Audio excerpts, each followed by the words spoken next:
আসসালামু আলাইকুম, শুভ দুপুর। যখন আমি এই ভিডিওটা মেক করছি তখন দুপুরবেলা আমি আজকে একটা মাছ কাটার ভিডিও মেক করছি। কখনো আমি মাছ কাটা কখনো দেখাই নেই।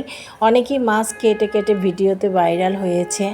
আমি ভাইরাল হতেও আসিনি, আমি জাস্ট কিছু কথা বলবো। এক ভাইয়ার ভিডিওতে দেখলাম যে আজকালকার মেয়েরা নাকি মাছ কাটতে যায় না, সেটাই দেখানোর জন্য আমি আজকে ভিডিওটা মেক করেছি। আমরা ঢাকা যারা থাকি তারা খুব ব্যস্ত থাকি, সেজন্য আমরা বাড়ি থেকে মাছগুলো কাটিয়ে আনি। এক ভাইয়ের ভিডিওতে দেখলাম এক মাছ কাটতেছিল যেই খালাম্মা, সে অনেক ধরনের কথা শুনিয়েছে যে এখনকার মেয়েরা নাকি কাজ করতে ভালোবাসে না, শ্বশুর শাশুড়িকে ভালোবাসে না এবং তারা শর্টকাটের লাইফ লিডটা করতে বেশি পছন্দ করে। আসলে এটা ঠিক না। আমাদের ঢাকার জীবনটা একটু যান্ত্রিক, যত সময়ে সব কাজ কিছু কাজ করা যায় সেটাই আমরা চেষ্টা করছি। এই ধরনের ভুল চিন্তা ভাবনা না করাটাই বেটার, আর এই ধরনের ভিডিওগুলো না আপলোড করাটাই আমি মনে করি বেটার।